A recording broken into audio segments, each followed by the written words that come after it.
प्यारे दोस्तों, Hindi story YouTube channel पर आपका एक बार फिर स्वागत है। पिछले भाग में आपने देखा कि गुरु ने व्यापारी को जीवन के गहरे रहस्यों को समझने के लिए साधना का नया रूप सिखाया। अब व्यापारी केवल मंदिर तक सीमित नहीं था, बल्कि उसने शिव साधना को अपने दैनिक कार्यों का अभिन्न हिस्सा बना लिया था।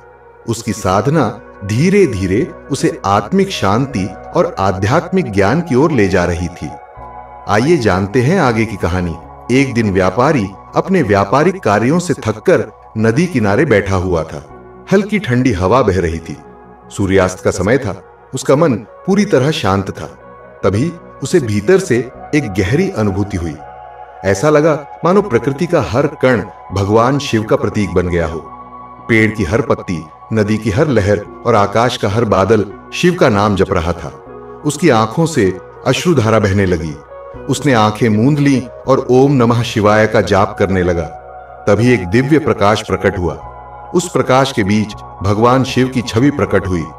शिव ने मुस्कुराते हुए कहा, वत्स, तुमने जो साधना की है वह तुम्हें संसार के मोह से ऊपर उठाने के लिए है। लेकिन याद रखना, गृहस्थ जीवन में रहते हुए साधना का अर्थ संसार से भागना नहीं, बल्कि उसमें रहते हुए आत्मिक शांति प्राप्त करना है। व्यापारी ने भावुक होकर कहा, भगवान, मुझे आपके दर्शन कैसे हुए? शिव ने उत्तर दिया, यह तुम्हारे विश्वास और साधना का परिणाम है। अब तुम जीवन के हर क्षण में मुझे महसूस करोगे। बस अपना विश्वास अटूट रखना। व्यापारी की साधना ने उसे जीवन का एक नया दृष्टिकोण दिया।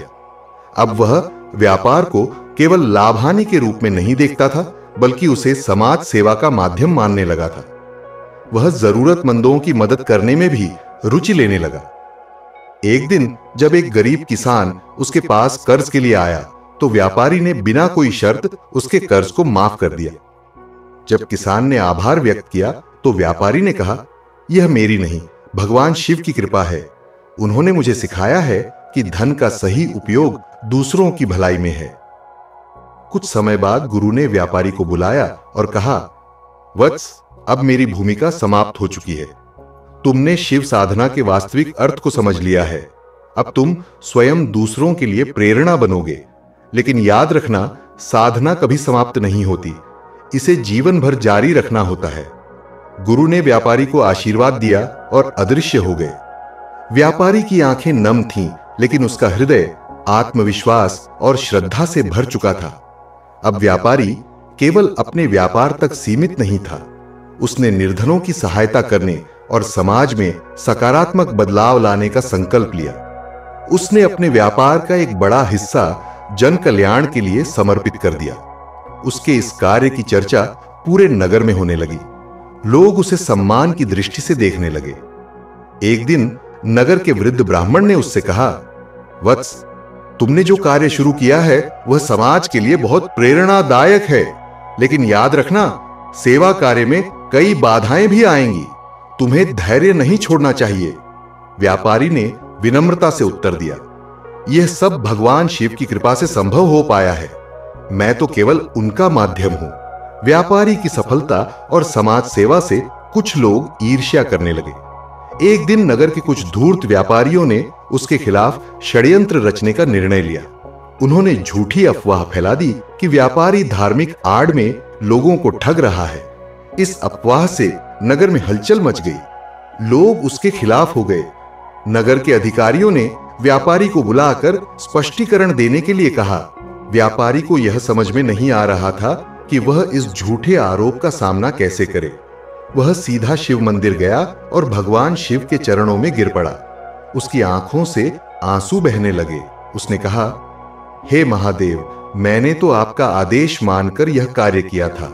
अब मेरे सम्मान पर संकट आ गया है। कृपया मेरा मार्गदर्शन करें। शिवलिंग से एक धीमी लेकिन स्पष्ट आवाज गूंजी, वत्स, जब सत्य की परीक्षा होती है तो धैर्य ही सबसे बड़ा हथियार है। झूठ कभी टिक नहीं सकता। अपना विश्वास बनाए रखो और सत्य के मार्ग पर अडिग रहो। व्यापारी ने शिव की आज्ञा को स्वीकार किया और साहसपूर्वक अधिकारियों के सामने अपनी बात रखी।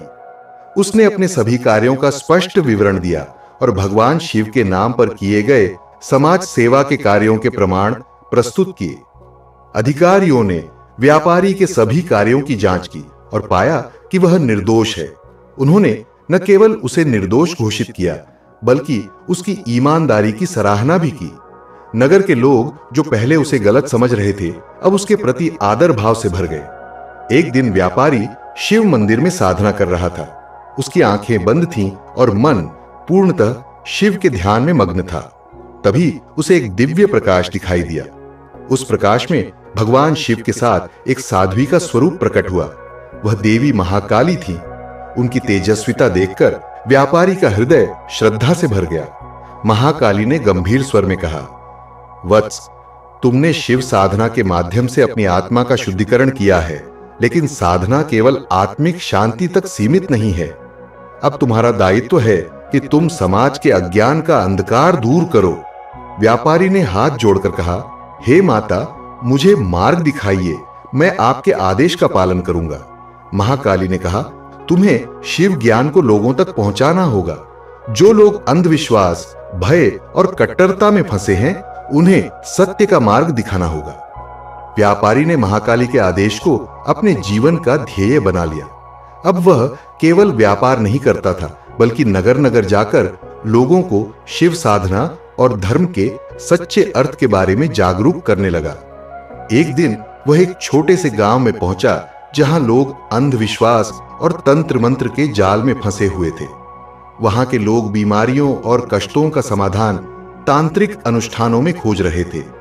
व्यापारी ने गांव के प्रमुख लोगों को एकत्र किया और कहा, भगवान शिव करुणामय हैं। वे तंत्र मंत्र के माध्यम से नहीं, बल्कि भक्ति और साधना से प्रसन्न होते हैं। अगर आप अपनी समस्याओं का समाधान चाहते हैं तो शिव का सरल नाम जप करें, ओम नमः शिवाय। गांव के कुछ लोग पहले तो उसका विरोध करने लगे, लेकिन धीरे धीरे व्यापारी के शांत स्वभाव और तर्कपूर्ण बातें सुनकर उन्हें विश्वास हो गया। उन्होंने तांत्रिक अनुष्ठानों को छोड़कर शिव भक्ति का मार्ग अपना लिया। कुछ महीनों बाद उस गांव में खुशहाली लौट आई। लोग बीमारियों से मुक्त हो गए और उनके जीवन में सुख शांति आ गई। गांव के लोग व्यापारी को अपना गुरु मानने लगे, लेकिन व्यापारी ने विनम्रता से कहा, मैं गुरु नहीं हूं, मेरे गुरु तो स्वयं भगवान शिव हैं। आप भी उन्हें अपना गुरु मान लीजिए। उनकी कृपा से आपके जीवन में हर समस्या का समाधान होगा। एक रात व्यापारी अपने शिवालय में साधना कर रहा था। मंत्रोच्चार के बीच उसे हल्की नींद आ गई। तभी उसने एक दिव्य स्वप्न देखा। उसमें भगवान शिव और देवी महाकाली एक विशाल पर्वत के शिखर पर प्रकट हुए। चारों ओर उज्जवल प्रकाश था। शिव ने गंभीर स्वर में कहा, वत्स, तुम्हारा कार्य अभी अधूरा है। केवल ज्ञान का प्रचार पर्याप्त नहीं है। अब तुम्हें एक नया संकल्प लेना होगा। तुम्हें भक्ति और सेवा का केंद्र स्थापित करना होगा, जहां लोग आकर साधना कर सकें और अपने जीवन की दिशा पा सकें। महाकाली ने कहा, इस केंद्र का नाम शिवकाली आश्रम होगा। यह केवल साधना का स्थान नहीं होगा, बल्कि ज्ञान और सेवा का भी केंद्र बनेगा। वहां हर व्यक्ति बिना भेदभाव के प्रेम और आत्मज्ञान प्राप्त करेगा। व्यापारी ने स्वप्न से जागकर तुरंत संकल्प लिया कि वह शिवकाली आश्रम का निर्माण करेगा। उसने अपनी सारी संपत्ति इस कार्य में लगाने का निश्चय किया। नगरवासियों ने जब उसका यह संकल्प सुना तो वे भी आश्रम निर्माण में सहयोग देने के लिए आगे आए। कुछ महीनों की कड़ी मेहनत के बाद एक सुंदर आश्रम का निर्माण हो गया। आश्रम में एक भव्य शिवालय, ध्यान कक्ष और सेवा केंद्र स्थापित किए गए। वहां रोज शिव पूजा और भक्ति कार्यक्रम होने लगे। एक दिन आश्रम में एक निर्धन महिला अपने बीमार बच्चे को लेकर आई। डॉक्टरों ने उसे इलाज के लिए मना कर दिया था। महिला ने रोते हुए व्यापारी से कहा, मैंने हर उपाय कर लिया है, लेकिन मेरा बच्चा ठीक नहीं हो रहा। आप भगवान शिव से मेरी प्रार्थना करवा दीजिए। व्यापारी ने उसे शिवालय में ले जाकर कहा, भगवान शिव करुणामय हैं, उनका नाम जप करो और अपने बच्चे के लिए प्रार्थना करो। महिला ने पूरे विश्वास के साथ ओम नमः शिवाय का जाप किया। कुछ ही देर में बच्चा रोने लगा और उसकी तबीयत में सुधार होने लगा। यह देखकर आश्रम में मौजूद सभी लोग शिव की महिमा के आगे नतमस्तक हो गए। धीरे धीरे शिवकाली आश्रम की ख्याति दूर दूर तक फैलने लगी। लोग यहाँ केवल रोग मुक्ति के लिए नहीं बल्कि आत्मिक शांति पाने के लिए भी आने लगे। व्यापारी का जीवन पूरी तरह भगवान शिव और महाकाली की सेवा में समर्पित हो चुका था। आश्रम की ख्याति दूर दूर तक फैल चुकी थी, लेकिन इससे कुछ लोग नाराज हो गए। एक समूह ने नगर में धार्मिक उन्माद फैलाने की कोशिश शुरू कर दी। उन्होंने लोगों को झूठे प्रलोभन देकर अपने धर्म में परिवर्तित करने का षड्यंत्र रच रखा था। व्यापारी को जब यह समाचार मिला तो उसका हृदय व्यथित हो उठा। उसने भगवान शिव के समक्ष जाकर प्रार्थना की, हे महादेव, आप ही इस धर्म भूमि के रक्षक हैं। कृपया मुझे मार्गदर्शन दें कि मैं इस अंधकार का सामना कैसे करूं। शिवलिंग से एक दिव्य प्रकाश प्रकट हुआ और भगवान शिव की वाणी सुनाई दी, वत्स, धर्म का अर्थ केवल पूजा पाठ नहीं है। धर्म का सच्चा अर्थ है सत्य, प्रेम और सेवा। तुम सत्य के मार्ग पर अडिग रहो। तुम्हारा कार्य ही इन षड्यंत्रकारियों को पराजित करेगा। व्यापारी ने शिव के आदेशानुसार नगरवासियों को एकत्र किया और कहा, धर्म कोई वस्त्र नहीं है जिसे बदला जाए। धर्म तो हमारी आत्मा का पट है जो सत्य, प्रेम और करुणा से ओतप्रोत होता है। यदि हम शिव और महाकाली की भक्ति में सच्चे हैं तो हमें किसी प्रलोभन की आवश्यकता नहीं है। नगरवासियों ने उसकी बातों को समझा और एकजुट होकर षड्यंत्रकारियों का विरोध किया। सत्य और प्रेम की शक्ति ने अधर्म को पराजित कर दिया। इस विजय के उपलक्ष्य में आश्रम में शिवकाली उत्सव का आयोजन किया गया। व्यापारी ने सभी नगरवासियों को आमंत्रित किया।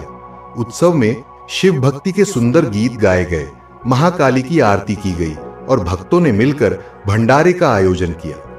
उत्सव के दौरान एक वृद्ध व्यक्ति ने व्यापारी से पूछा, वत्स, तुमने इतना बड़ा कार्य कर दिखाया, तुम्हें कभी भय नहीं लगा?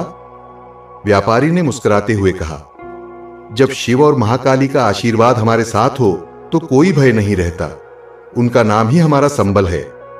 एक दिन आश्रम में अचानक अजीब घटनाएं होने लगीं। पेड़ों की डालियां सूखने लगीं, मंदिर के दीपक बिना कारण बुझने लगे और शिवलिंग के पास सन्नाटा छा गया। यह देखकर भक्त भयभीत हो गए। व्यापारी ने तुरंत शिवलिंग के सामने बैठकर ध्यान किया।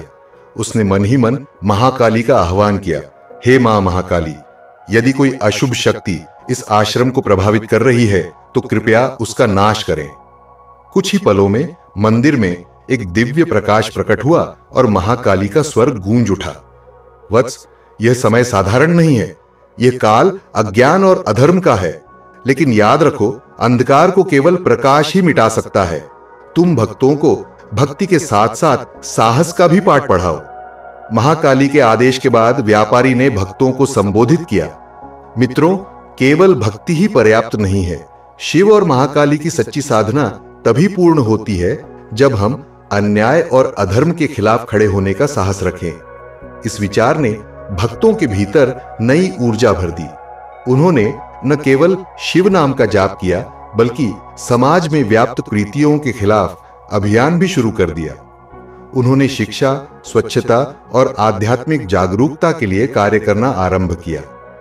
एक दिन आश्रम में एक तांत्रिक आया जिसने भक्तों को भयभीत करने की कोशिश की।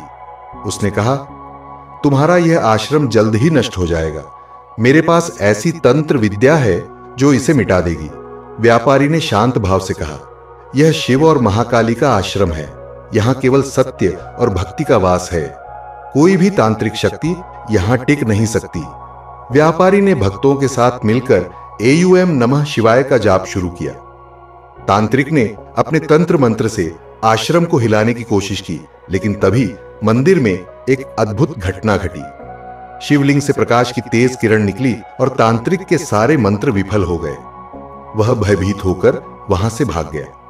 इस घटना के बाद शिवकाली आश्रम की प्रतिष्ठा और बढ़ गई। भक्तों का विश्वास और भी प्रबल हो गया। आश्रम में आने वाले लोगों की संख्या दिन प्रतिदिन बढ़ने लगी। व्यापारी का जीवन अब पूरी तरह शिव और महाकाली की सेवा में समर्पित हो चुका था। अगला भाग, क्या शिवकाली आश्रम की इस यात्रा में और भी चमत्कार हुए? क्या व्यापारी को भगवान शिव और महाकाली से कोई और दिव्य आदेश मिला? इन सभी प्रश्नों के उत्तर जानने के लिए हमारे अगले भाग का इंतजार करें। यदि आपको यह कहानी पसंद आई हो तो कृपया इसे लाइक करें, शेयर करें और चैनल को सब्सक्राइब जरूर करें। बेल आइकॉन दबाना न भूलें ताकि आपको हमारे अगले भाग का नोटिफिकेशन मिल सके। हर हर महादेव।